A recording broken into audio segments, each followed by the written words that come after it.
옛 속담에요, 아니 땐 굴뚝에 연기 나랴 라고 하는 속담을 아마 다들 아실 것입니다. 굴뚝에 연기가 나는 것은 누군가가 아궁이에 불을 지폈기 때문이라는 얘기죠. 그러니까 굴뚝에 연기라고 하는 현상은 누군가 불을 지핀 원인 때문입니다. 우리가 눈에 보고 경험하는 모든 현상들에는 그 이유가 있다는 거죠. 원인이 있다는 것입니다. 제가 어젯밤에 갑작스럽게 뉴스를 들었습니다마는 이태원에서 할로윈 축제를 즐기던 젊은이들 중에 그만 사람이 골목에 너무 많이 몰려가지고 150명이나 되는 20, 30대의 그 젊은 아이들이 압살을 당해서 죽었습니다. 오늘 아침에 대통령의 그 담화를 들으니까 철저하게 대책을 세우겠다고 이런 말씀을 하시더라고요. 무슨 대책을 세울까요? 뭐 도로 정비도 할 것이고 경찰들을 앞으로는 잘 배치해서 질서가 흐트러지지 않게 하기도 할 것이고, 또 낙후되거나 문제가 있는 시설들은 보수도 하고 그럴 것입니다. 그런데 여러분, 그것이 진정한 이유에서, 진정한 원인에서 나온 것이라고 생각은 안 하실 것입니다. 이런 일이 발생한 진짜 원인은 무엇이지요?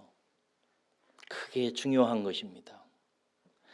여러분들이 인생을 살아가면서 무슨 일을 당하든지 거기에는 반드시 이면이 있고 원인이 있고 이유가 있으니까 여러분들은 꼭 무슨 일을 당하든지 그 진짜 이유를 찾는 분들이 되시기를 바랍니다. 특별히 슬픈 일, 갑작스런 사고든지 틀림없이 예수를 잘 믿고 있는데, 나는 신앙생활을 한다고 열심히 하고 있는데 내 삶이 어그러지거나 틀어지는 데는 틀림없이 진짜 이유가 있으니까 꼭 진짜 이유를 찾아내시기를 바라요. 여러분, 특별히 오늘 우리는 주님의 말씀을 통해서 우리가 예수님을 믿고 예수님의 말씀대로 살려고 하는데 자꾸 일이 어그러지고 틀어지고, 이런 일들에 대한 진짜 이유를 주님께서 늘 생각하라고 하는 말씀을 우리에게 주십니다. 때때로 신앙생활을 하는데 복을 받을 줄 알았는데, 만사가 잘 형통할 줄 알았는데 그렇게 되지 아니하고 오히려 어그러지고 비틀어지는 일이 너무 많아요. 이럴 때 우리는 오늘 성경 표현은 세상이 나를 미워하는구나, 세상과 내가 맞지 않구나, 내가 뭔가 세상으로부터 버림을 받고 있구나 라고 생각하듯이 그런 마음이 들 때가 있습니다. 그건 정말 그런 일이 많습니다. 제가 얼마 되지 않은 때의 일인데요, 한 공원을 지나가다가 어떤 50대 아저씨 한 분이 저녁이 돼서 쌀쌀한데 가만히 앉아 계신 거예요. 고개를 숙이고. 저는 그런 분들 보면 이렇게 마음이 좀 녹아요. 그래서 가가지고 이제 말을 붙이면서 예수님 소개 좀 하려고 갔지요. 그래서 옆에 앉으면서 선생님, 날씨가 참 싸늘하지요 하고 앉았어요. 그랬더니 이분이 내 얼굴을 이렇게 쳐다보더니 누구시오? 하고 물어요. 거기까지 좋았어요. 누구시오? 하고 묻더라고요. 그래서 예, 목사입니다. 그랬더니 얼굴을 탁 붉히더니 그랬어요. 하더니 손에 든 것을 의자에다가 던져버리고는 집으로 탁 돌아가 버리는 거예요. 내가 뭘 잘못했다고, 내가 뭔 잘못을 한 거예요? 이런 일들은 여러분 가벼운 일화지만 예수를 믿는다는 그 사실 하나 때문에 우리는 때때로 다른 사람에게 미움을 받기도 하고 또 고초를 당하기도 합니다. 이럴 때 여러분, 예수님은 그 이유를 꼭 알기를 원하십니다. 왜 우리가 신앙생활하는데 고초를 당하는지, 왜 신앙생활을 하는데 세상이 이렇게 나를 미워하는지에 대해서 그냥 가볍게 생각하고 상처받고 넘기지 말고 그 분명한 이유가 있으니까 그 진짜 이유를 알라고 주님께서는 말씀하십니다. 그 이유가 뭔가, 그 앞에 말씀 보니까 왜 주님께서 이렇게 꼭 이유를 알라고 말씀하시는가 하니까 앞에서 이미 살폈습니다만 15장 13절에 보니까 주님이 어떤 분이라는 사실을 우리에게 소개해 주냐면 친구를 위하여 자기 목숨을 버리면 이보다 더한 사랑이 없다고 얘기했는데, 주님은 우리를 위해서 목숨까지 던져서 자기를 희생하신 분이고, 우리는 그렇게 주님께서 구원하고 부른 주님의 좋은 친구들이기 때문에 친구이기에 우리에게 이런 말씀을 하시는 것입니다. 너희들은 내 친구다. 그러니까 세상에서 어려운 일을 당하거나 미움을 당하는 것 같을 때는 꼭 그 참 이유를 알아야 된다라고 말씀하신 거예요. 또 하나 찾아본다면 이 말씀을 하시고 16장 1절에 가보면 이런 말씀이 있어요. 내가 이것을 너희에게 이름은 너희로 실족하지 않게 하기 위해서다. 너희들이 예수 잘 믿는다고 살았는데, 혹은 복음을 전하기도 했는데 오히려 세상으로부터 핍박을 당하거나 어려움을 당하면 너희들이 실족한다, 실망하고 하나님 안 계시네, 나 정말 사랑하는가, 이렇게 실족하고 넘어질 수 있기 때문에 그러지 말라고 한다는 말입니다. 세 번째 하나 더 생각한다면 세상의 미움을 통해서 이제 오늘 살펴보겠지만 그 속에 담겨져 있는 놀라운 축복과 진리를 발견하고 성숙되게 자라는 사람이 되게 하기 위해서 이 말씀을 하시는 것입니다. 그러므로 여러분, 오늘 저를 통해서 하나님께서, 우리 주님께서 여러분들에게 교훈하시는 이 말씀을 잘 듣고, 여러분들이 나는 신앙생활 열심히 하고 싶어서 그래도 산다고 사는데, 예수 믿으면서 교회에 충성하거나 복음을 전하거나 열심히 살아가려고 하는데 뭔가 세상과 안 맞고 세상이 오히려 나를 미워하고 세상에서 되는 일이 없는 것 같이 생각될 때 그 참 이유가 무엇인지를 오늘 이 말씀을 통해서 들으시고, 친구 되시는 예수님의 이 권면을 잘 들으시고 실족하지 마시고 오히려 성숙하고 자라나는데 이 말씀이 잘 쓰여지기를 주의 이름으로 축복합니다. 자, 왜 우리가 세상에서 미움을 받는가? 한마디로 말해서 근본적으로 예수님 때문입니다. 누구 때문이라고요? 예수님 때문에. 오늘 18절에서 19절에서 21절, 먼저 18절 보십시오. 거기 18절 보면 이런 말씀이 있습니다. 세상이 너를 미워하면 너희보다 먼저 나를 미워한 줄 알라라고 말씀하십니다. 우리를 향한 세상의 미움은 먼저 예수님을 향했던 미움이라는 것입니다. 이게 예수님을 찔렀던 그 칼끝이 이제 우리를 향해서 방향을 바꾼 것이라는 것입니다. 이게 세상이 우리를 미워하는 그 미움은 원래 어디를 향한 것이었냐면 예수님을 향한 것이었는데, 예수님을 찌른 그 칼끝이 웬일인지 우리에게 왔다는 사실을 보여줍니다. 왜 세상은 예수님을 향해 찔렀던 칼끝을 나를 향해서 돌리는가? 19절 보세요. 너희가 세상에 속하였으면 세상이 자기의 것을 사랑할 것이나 너희는 세상에 속한 자가 아니요 도리어 내가 너희를 세상에서 택하였기 때문에 세상이 너를 미워하느니라. 이렇게 돼 있어요. 한마디로 말해서 너희들은 세상 소속이 아니라 예수 소속이기 때문이라는 것입니다. 우리는 예수님께 속해 있는 자입니다. 그래서 세상의 신이고 우리의 눈에 보이지 않는 이면의 세계를 주관하는 세상의 왕은 자기의 백성들, 세상의 일꾼들을 통해서 예수 소속인 우리를 미워하고 핍박하도록 하는 것입니다. 우리는 예수님 소속입니다. 할렐루야. 15장에서 우리가 다루었습니다만 예수님은 참 포도나무라고 말씀하시면서 우리는 그 포도나무에 붙어있는 예수님의 가지라고 말씀하고 있어요. 또 로마서에 보면은 우리는 원래 돌 감람나무에 붙어 있었던 가지였는데 참 감람나무인 예수께 붙어서 참 감람나무의 열매를 맺도록 은혜를 받은 자임을 가르치고 있습니다. 그러니까 우리는 옛적에 감람나무였고 거짓 포도나무 가지였었는데 하나님의 은혜로 성령의 능력으로 예수께 붙게 되었고 접붙임을 받았기 때문에 세상이 예수님을 향해서 찔렀던 칼끝을 우리에게 돌리게 되어 있다. 이것이 영적인 이치다라고 말씀하고 있는 것입니다. 그러니까 여러분, 세상 사람들의 입장에서 볼 때는, 세상의 임금의 입장에서 볼 때는 우리는 누구예요? 배신자요. 이해가 되시죠?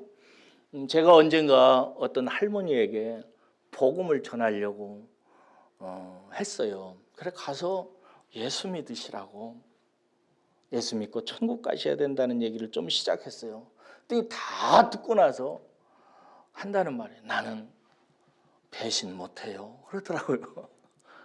무슨 말이냐 그랬더니 나는 조상 대대로 불교하고 조상님께 제사하고 지냈는데 예수 믿으면은 절당도 못 가고 제사도 못 드린다고 하던데 그거 배신이잖아요. 그러면은 제가 화를 당한다고, 우리 자식들도 화를 당한다고 하더라고요. 여러분, 세상의 입장에서 볼 때는 우리가 그렇게 배신자와 같은 것입니다. 20절 보십시오. 내가 너희에게 종이 주인보다 더 크지 못하다 한 말을 기억하라. 사람들이 나를 박해하였은즉 너희도 박해할 것이요 내 말을 지켰은즉 너희 말도 지킬 것이라. 이렇게 되어 있어요. 여기서 주인은 누구예요? 예수님을 말하죠. 종은 누구예요? 우리들을 말합니다. 옛날에 주인이 화를 당하면 그에게 속한 종들도 화를 면할 수 없었다는 사실을 여러분 많이 봤을 것입니다. 특별히 TV 사극 같은 거 보면은 정치계의 어떤 우두머리 되는 사람들이 권력에서 몰락하게 되면 그에게 속한 가족들이나 가까운 사람들이 아주 멸문지화를 당하는 것을 볼 수 있습니다. 요즘도 좀 그런 것 같은 느낌이 들어요. 그렇습니다. 이런 일을 당할 때 우리는 어떤 마음을 가져야 되는가? 제가 10년 전쯤에요.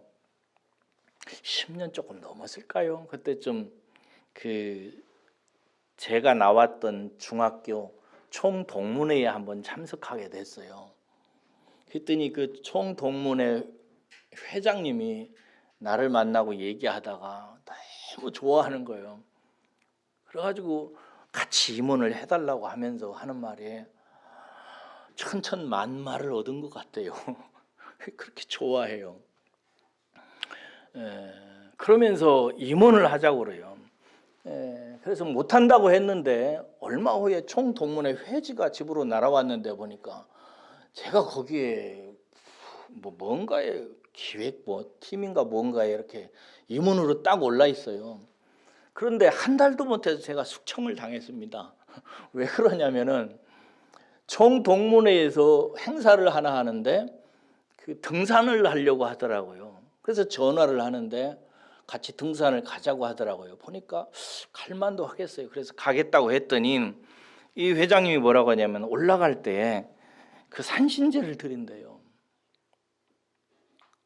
산신제가 뭔지 알죠? 동창들 많이 이제 산에 올라가니까 사고 안 나게 산에 사는 신령님께 간단히 제사를 드리고 가겠다는 거예요.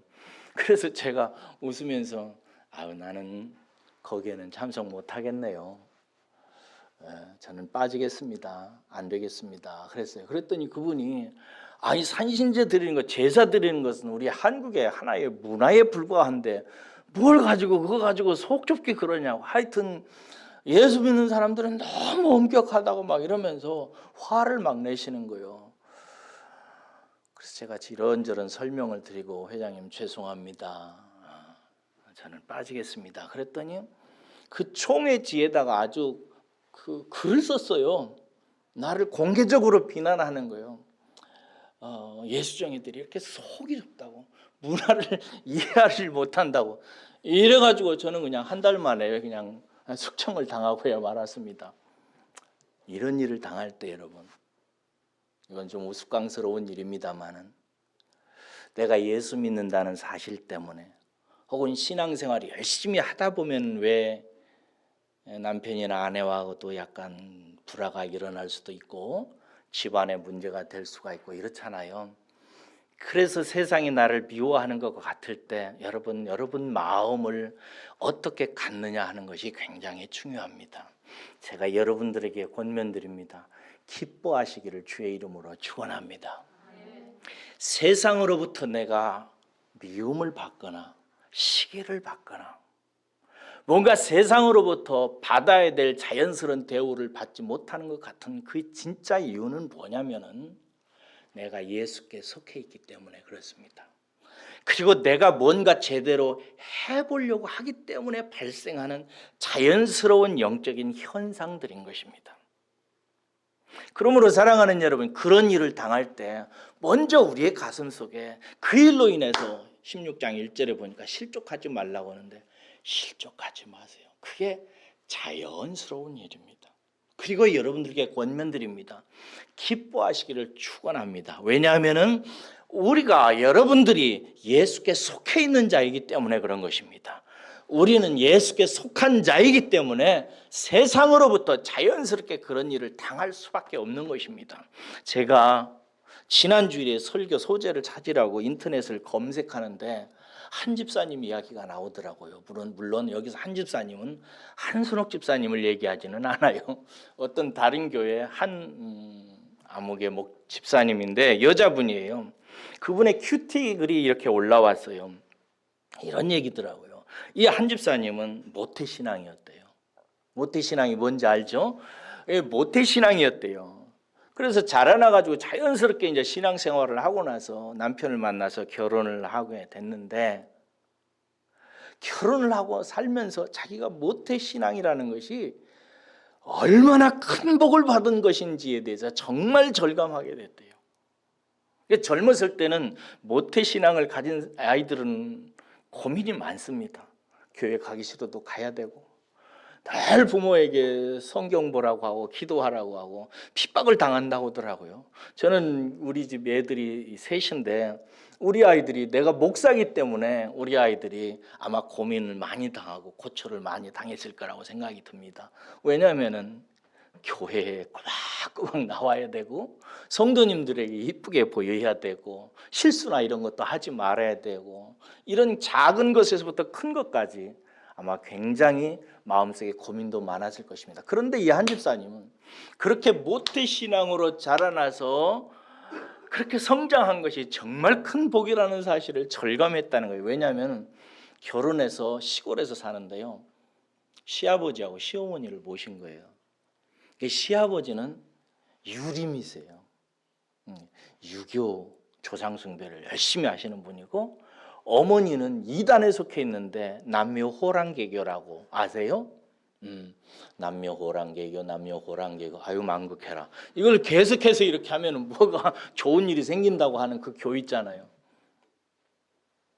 시아버지는 유림이고 어머니는 사교에 속해 있으니까 이 며느리인 한 집사님이 교회 다니기가 얼마나 어렵겠어요. 너무너무 고초를 당한 거예요. 세상의 임금이 시아버지를 통해서 시어머니를 통해서 얼마나 이 며느리를 괴롭게 했겠어요.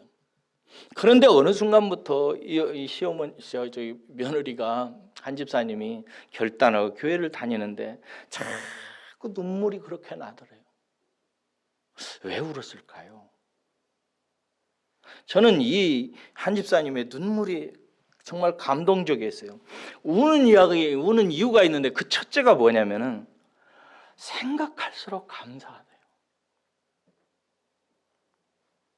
내가 어렸을 때부터 믿는 아버지와 어머니 밑에서 자라나서 신앙생활 하는 것이 그저 자연스러운 것인 줄 알고 살아온 삶이 있었고 그 세월 속에서 내 마음 깊은 곳에 기둥처럼 예수 신앙이 뿌리내리게 된 것이 생각하면 생각할수록 감사하고 기쁘대요.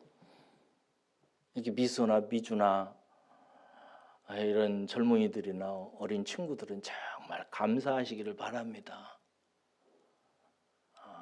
정말 복을 받은 거예요.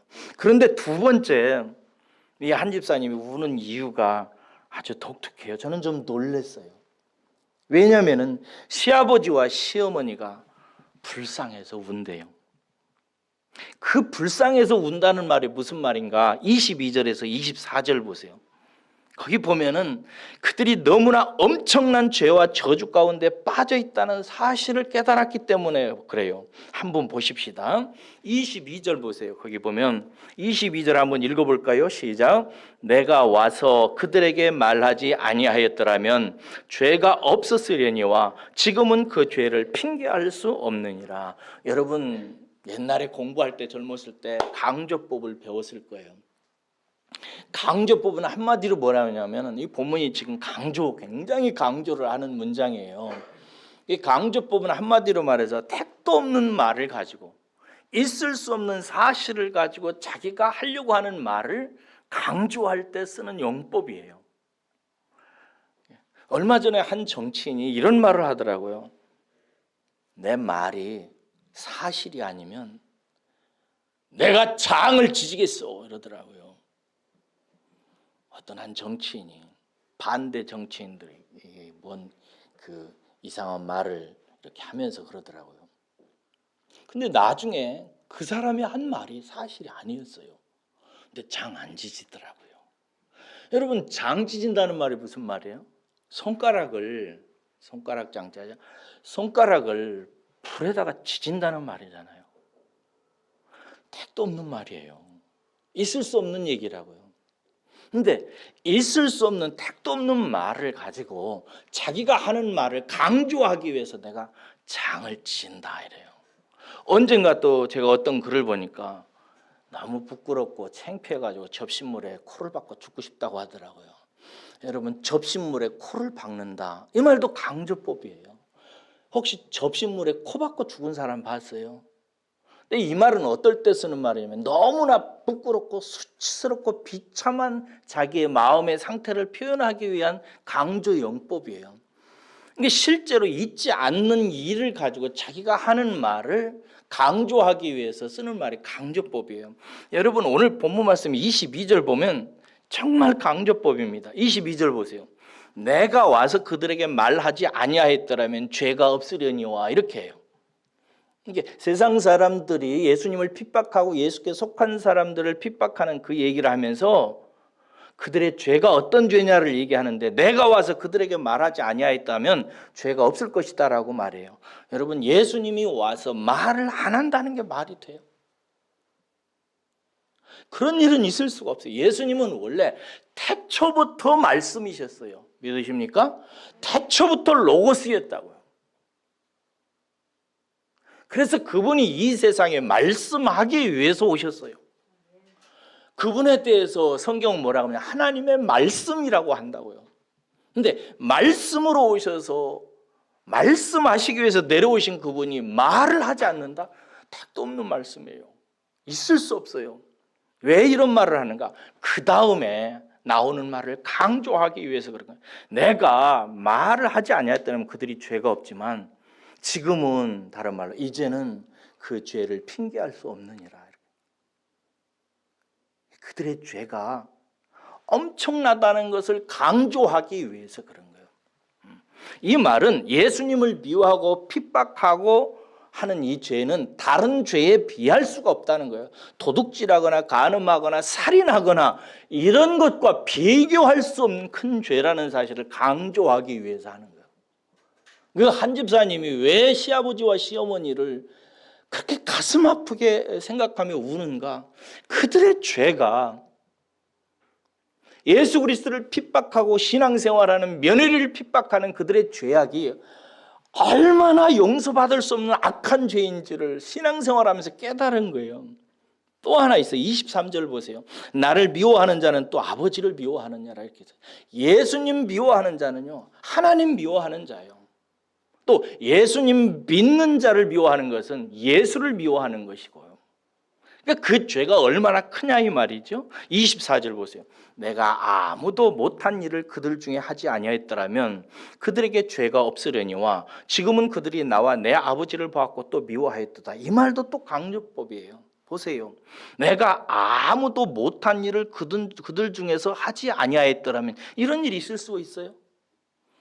예수님은 세상에 오셔서 아무도 못한 일을 많이 하셨어요. 그렇죠?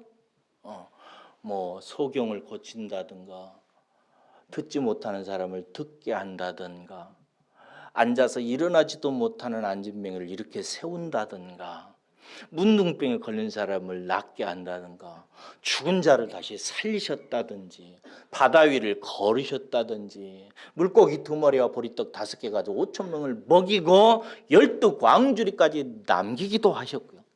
다른 사람이 하지 못하는 일을 예수님께서 오셔서 분명히 나타내 보여주셨어요. 그런데 본문 말씀에 예수님께서 뭐라고 하세요? 내가 그런 일을 하지 않았다면 그들이 죄가 없을 것이다 이거예요. 그러니까 그들이 내가 그런 일을 했으니까 그들은 죄가 있다 없다. 근데 뒤에 가서 보니까 뭐라고 하냐면 그들이 나와 내 아버지를, 내가 다른 사람이 하지 못하는 일을 하는 나를 통해서 그들이 나를 보았고 나를 통해서 하나님을 보았다고 얘기해요. 그 일이 예수님만이 하신 것이 아니라 하나님께서 행하시는 일이라는 사실을 예수님께서 말씀하시면 그들은 나를 보았고 하나님께서 나를 통해서 하는 일을 다른 어떤 자도 하지 못하는 일을 보고 들었음에도 불구하고 나를 믿지 아니하고 핍박했으니 그 죄가 어떠하겠느냐는 거예요. 한 집사님이, 자꾸 우리 한송 집사님 쳐다보게 되는데, 한 집사님이 시어머니와 시아버지를 생각하면서 교회 가서 그렇게 많은 세월을 울었대요. 왜 울었는가? 불쌍해서. 그래서 저는 오늘 본문 말씀에 무슨 말씀이 더 인상적으로 다가오냐면요, 21절 가서 보세요. 그러나 사람들이 내 이름으로만 말미암아 이 모든 일을 너희에게 하리니, 이 모든 일은 뭐예요? 핍박하는 일을 말하죠. 이 모든 일을 나에게 하고 이제 너희들에게 할 텐데 하리니 이는 나를 보내신 이를 못하기 때문이라고요? 알지 못하기 때문이라는 거예요. 알지 못해서 그런다. 그래서 그 한 집사님이 운 거예요. 시아버지와 시어머니가 제일 처음에는 그렇게 미워졌고, 종교는 자유라는데 자기가 남녀 호랑객에 가고 유교를 믿듯이 나는 기독교 믿는데 왜 기독교는 교회는 못 가게 만드는지, 그렇게 핍박하는지에 대해 처음에는 미워했는데 신앙생활을 하고 말씀을 깨달으면 깨달을수록 이게 그런 차원의 문제가 아니라 그들이 정말 큰 죄를 짓고 저주 가운데 있어서 자기도 알지 못하기 때문에 그런 일을 했다는 사실을 알아가기 시작하는 거예요. 저는 이 깨달음이 제 가슴을 울려요. 몰라서 그런 거예요. 제가 언젠가 설교할 때 이런 표현을 썼어요. 죄로 인하여 사람에게 미친 가장 악한 악독 중에 악독은 뭐냐? 사람을 모르게 하는 것입니다. 인간은 인격적인 존재이기 때문에 지정의를 가지고 있어요. 무엇을 알고 안 것에 대해서 느끼고 느낀 그것을 의지적으로 실천하며 사는 존재예요. 그래서 제일 중요한 게 뭐예요? 아는 거예요. 근데 죄 가운데 빠져 있는 사람은 특징이 뭐냐? 몰라요. 우리 인생에서 모든 슬픔과 눈물과 실패와 이런 모든 이유 중에 이유는 뭐예요? 우리가 몰라서 그런 것입니다. 그런데 사람들은 자기는 안다고 생각하는 거예요. 이거 정말 대책 없는 것입니다. 몰라서. 그래서 주님께서 십자가에 달려 죽으실 때 이 사실에 주님의 가슴이 메였던 거예요.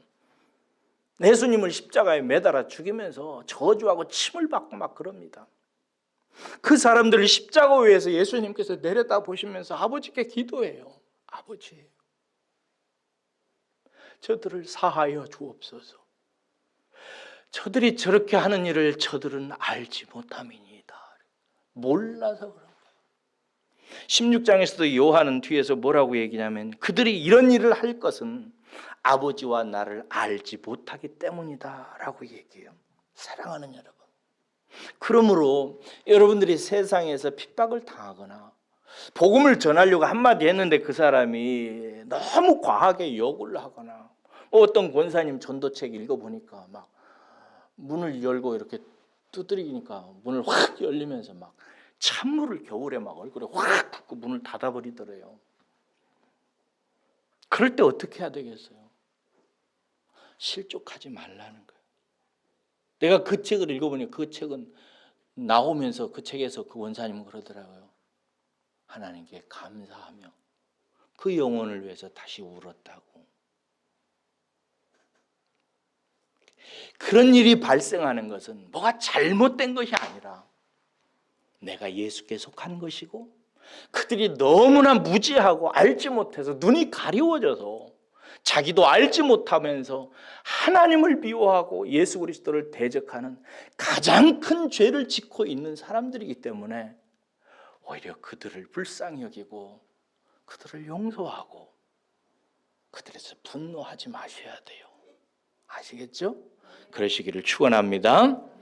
그럼에도 불구하고 성경은 그들이 예수님을 미워한 사실이 아무 이유 없이 그랬다는 사실을 반드시 응하게 하십니다.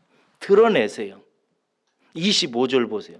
그러나 이는 그들의 율법에 기록된 바 그들이 이유 없이 나를 미워하였다 한 말을 응하게 하려 함이라. 하나님께서는 반드시 사람들이 아무 이유 없이 예수를 핍박했고 예수께 속한 자들을 미워했다는 사실을 반드시 율법을 통해서 드러낸다고. 유대인들이 율법을 가지고 예수를 핍박하고 율법을 가지고 예수에게 속한 자들을 미워했잖아요. 그 사실을 율법을 통해서 반드시 드러낸다는 거예요. 왜? 예수님이 자기 죄 때문에 죽은 게 아니라 그들 때문에 죽었다는 사실을 알려야 하기 때문에. 이걸 알려야 예수님을 미워하고 핍박하던 자들도 구원을 얻을 수 있으니까 하나님께서 반드시 그렇게 하신다는 거예요. 근데 문제는 보세요. 하나님이 어떻게 그렇게 하시는가? 어떻게 말씀을 통해서 예수님을 핍박하고 또 예수께 속한 자들을 미워하는 그들에게 예수님이 아무 죄 없이 죽었고 너희들은 그렇게 아무 죄 없이 죽은 예수를 미워하고 핍박한 자들이라는 사실을 어떻게 알게 하시고 드러내게 하시는가? 26절 보세요. 하나님께서 어떻게 하시는지 보세요. 내가 아버지께로부터 너희에게 보낼 보혜사 곧 아버지께로부터 나오시는 진리의 성령이 오실 때에 그가 나를 증언하실 것이요 이렇게 돼 있어요. 아버지 하나님께서 뭘 통해서 세상 사람들이 잘못했다는 사실을 드러내신다고요? 성령을 통해서 하신다는 것입니다. 성령께서 하신다는 거예요. 우리가 성질 내고 화내고 싸우고 억울하다고 한다고 해서 그 일이 증명되어지는 것이 아니라는 거예요. 누가 일하셔야 된다는 거예요? 성령님께서 예수 그리스도의 억울함과 우리의 억울함을 드러내야 된다는 거예요.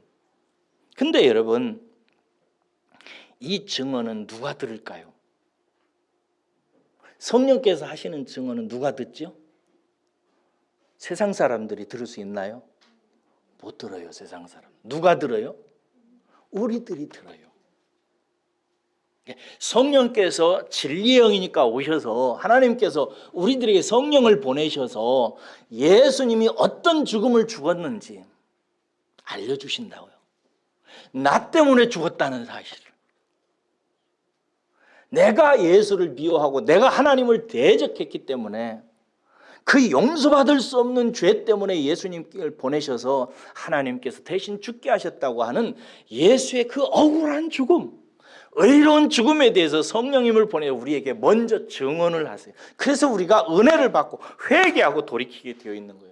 여기 있는 여러분들은 다 그렇게 성령의 증언에 의해서 증거에 의해서 회개하고 예수님이 나 때문에 죽었고 내가 예수 믿기 전에 얼마나 악한 죄인이었는지를 깨닫고 예수님께 돌아와서 예수께 접붙임을 받은 줄로 믿습니다. 이렇게 첫째, 성령을 보내셔서 예수의 죽음이 의로운 죽음임을 우리에게 증거하신다 이 말이에요. 그러면은 아직도 우리를 미워하고 예수를 박해하는 세상 사람들에게는 누가 증거하는가? 마지막 27절 읽겠습니다. 27절입니다. 시작. 너희도 처음부터 나와 함께 있었으므로 증언하느니라. 누가 한다는 거예요? 너희들 제자들. 제자들이 너희들이 하게 된다 이거예요. 이게 우리가 세상에서 핍박받고 고난받고 힘들게 살아가는 것들을 해결하기 위해서 하나님께서 성령을 우리에게 보내주셔서 예수의 죽음의 의미를 알게 하시고 내가 얼마나 큰 죄인인지를 알게 하셔서 예수께 접붙여서 하나님의 은혜 아래 거하게 하세요. 그런 다음에 아직 그 은혜를 알지 못하는 사람들에게는 어떻게 증거하는가? 그렇게 성령의 증언을 받은 우리의 입술을 통해서 하게 하세요. 우리가 그 일을 하는 사람들이라고. 그러니까 만약에 우리가 우리를 핍박하는 세상에 대해서 그냥 억울해하고 미워하고 그 사람들과 싸우고 상대도 하지 않고 그러면은 누가 그들에게 예수 그리스도의 죽음의 의미와 그들이 죄 가운데 저주 가운데 빠졌다는 사실을 누가 알려주겠어요? 알려줄 수가 없어요. 그러니까 사랑하는 여러분, 우리는 우리를 핍박하거나 오해하거나 해코지 하는 사람들에게 우리도 똑같이 미워하고 싸우고 억울해하고 실족하고 하면 안 돼요. 기뻐하시기를 주의 이름으로 축원합니다. 기뻐하셔야 돼요. 우리가 예수께 속해 있기 때문에 그런 일을 당하는 거예요. 그리고 우리는 하나님께서 우리도 저들과 똑같은 자들이었는데 성령님을 보내셔서 우리로 하여금 예수의 죽음을 알게 하셨다고. 우리가 얼마나 큰 죄인인지를 다 알게 하셨어요. 그래서 눈물 흘리며 우리는 회개했고 예수 그리스도를 핍박한 그 죄악, 예수님 떠나서 하나님 속썩인 그 모든 죄악들 하나님 앞에 다 토로하고 예수님이 나를 위해서 죽었구나, 예수님이 나를 살렸구나, 예수님이 나의 주인이구나 라고 생각해 예수님께 붙게 되었고 성령님께서는 그런 우리를 돌감람나무 가지였던 우리를 참 감람나무인 예수께 붙여버린 것입니다. 그렇게 구원을 받았고 우리가 새 사람이 되었으니까 이제 이 소식을 알지 못하는 다른 사람들에게 이 성령의 증언을 대신 증언해 줄 자가 바로 우리들인 것입니다. 우리가 그런 마음으로 사람들을 미워하지 말고 싸우지 말고 그들을 불쌍히 여기고 그들을 위해서 기도하고 눈물을 흘려 기도할 때 하나님께서 그들을 구원하실 줄로 믿습니다. 한 집사님은 어떻게 됐을까요? 시어머니는 예수 안 믿고 그냥 돌아가셨어요. 그래서 더 울었대요. 근데 시아버지는 며느리의 전도를 통해서 신앙생활을 하고 계시대요. 그 며느리의 용서와 눈물을 통해서 하나님께서 택하신 당신의 그 시아버지를 구원하신 거예요. 우리가 그렇게 증언하게 될 때 어느 날 우리의 참고 인내하고 사랑한 삶의 열매를 거두게 되는 거예요.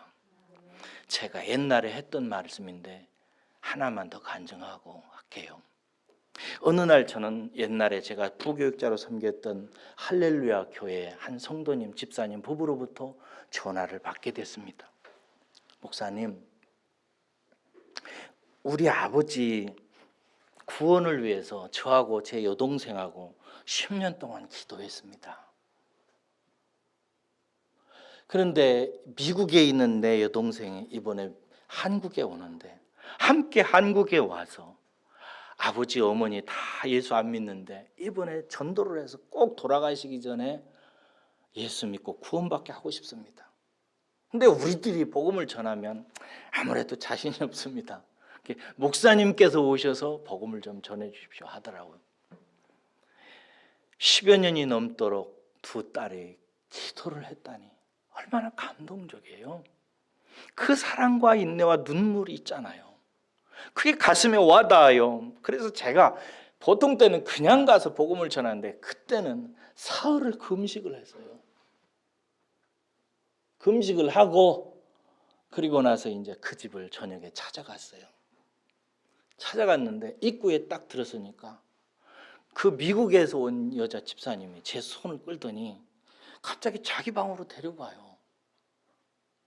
그러니 저에게 뭐라고 말씀해요? 목사님, 오늘은 입도 뻥끗 하지 마세요. 바늘 끝도 안 들어가요. 어제 우리 한숨도 못 잤어요.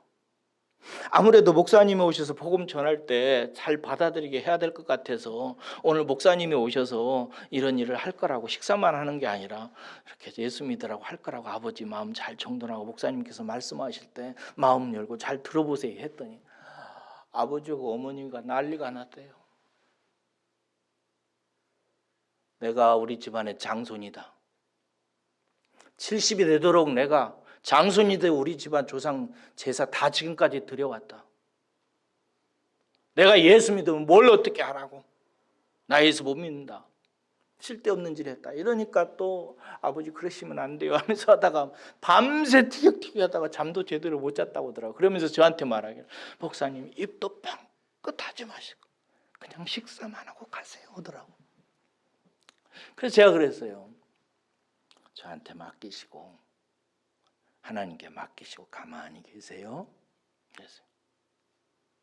그리고 아버지 어머니 앞에 앉히고 그리고 두 딸들 양쪽에 앉히고 제가 이야기를 시작했어요. 별말도 아닌데 성령께서 놀랍게 역사하신 걸 금방 알겠더라고요. 제가 첫 마디를 잊을 수가 없어요. 어머니, 제가 목사입니다.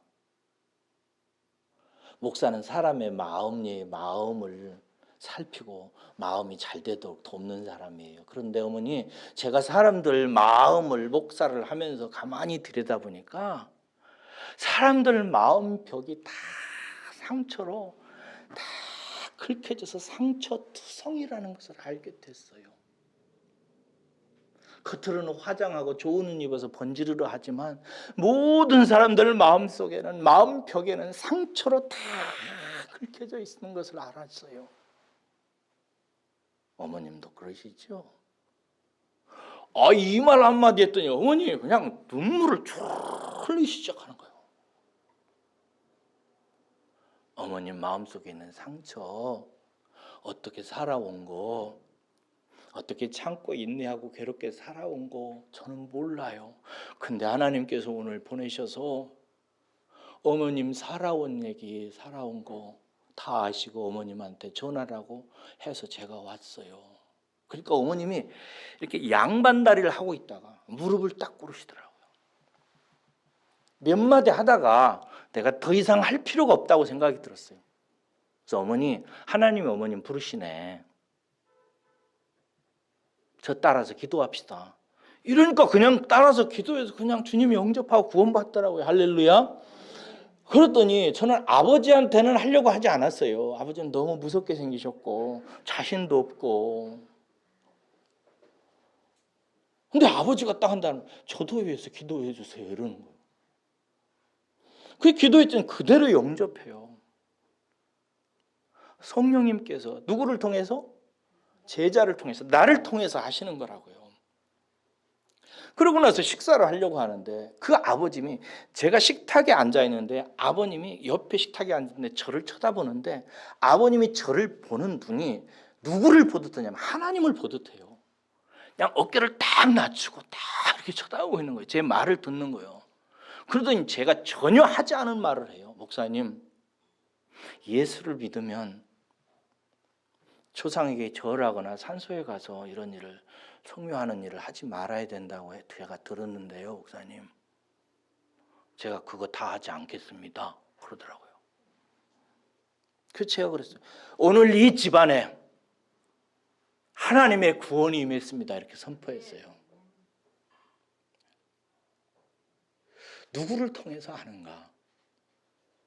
성령의 증거를 통해서 예수 그리스도의 죽음의 의미를 깨달은 여러분들, 그리고 여러분들도 예수의 죽음을 알기 전까지 예수 밖에서 하나님을 대적하고 예수 미워하고 하나님의 대적자로서 살아왔던 삶을 회개하고 예수께 들어붙어서 성령을 받아서 그 모든 것을 깨달은 그 사람의 용서와 인내와 기도를 통해서 준비시키셔서 그의 입술을 통해서 세상을 구원하십니다.